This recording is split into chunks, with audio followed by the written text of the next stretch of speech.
I ran my web design agency for nearly a decade, and in that time, I grew it to be a successful business. But I also learned some hard lessons, and I made my fair share of mistakes along the way too. In this video, I'm going to share 5 common mistakes that I've seen many agency owners make, so that hopefully you can avoid them too.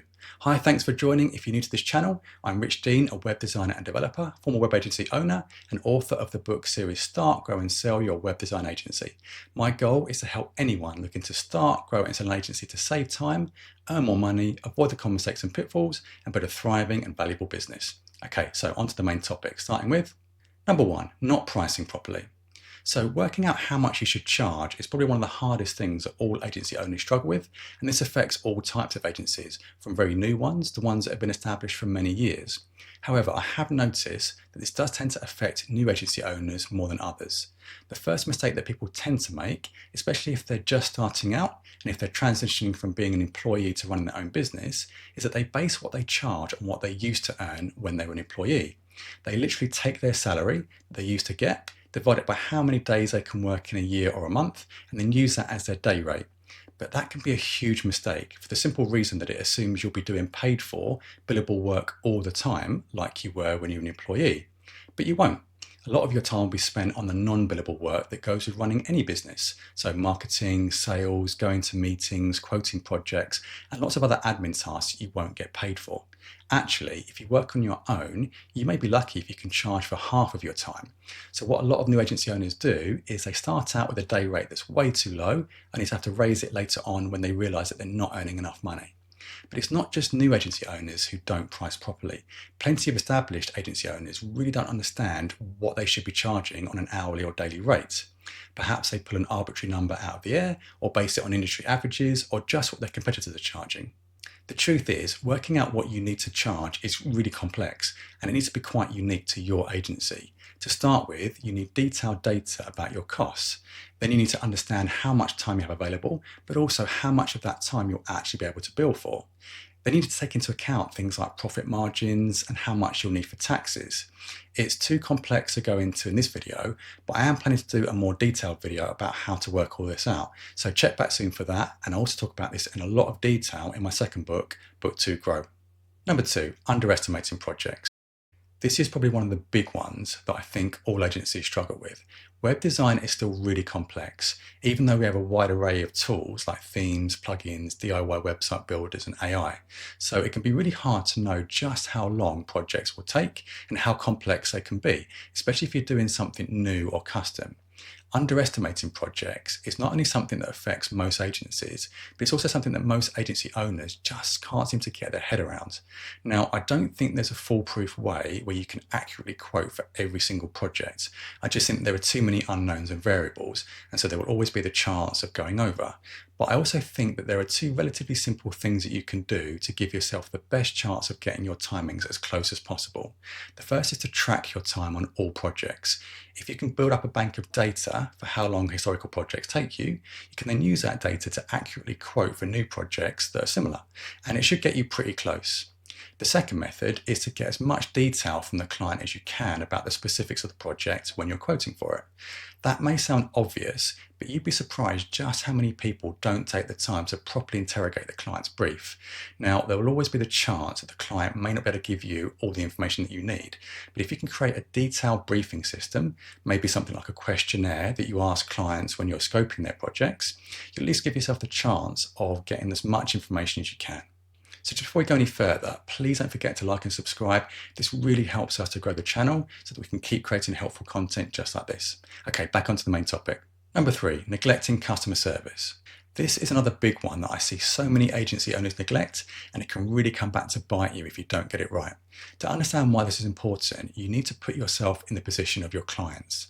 Web design is really complex, and it can also be really expensive. This means that there can be a lot riding on it for them. If they're the business owner, then there's a huge risk that they could lose thousands of pounds if the project goes badly. If they're an employee, their job could be at stake if they get it wrong. If the new website doesn't land very well, then it could majorly affect their business. So for clients, there will always be a lot of risk, and so they will understandably be quite anxious. If you don't deliver good customer service alongside the project, then any anxieties or frustrations can very quickly be amplified, especially if your communication is also poor. But good customer service isn't just about allaying client concerns. It can also be a huge contributor to growth in your agency. If a client has a great experience with you, then they'll be much more likely to come back for more. Plus, they'll also be much more likely to recommend you to other people. All of this can have a halo effect on your agency, and in fact, I would go as far as to say that if an agency is struggling, chances are one of the main reasons is that they neglected customer service. Number 4, becoming too dependent. So the old saying about not putting all your eggs in one basket is as true in web design as it is in any other walk of life.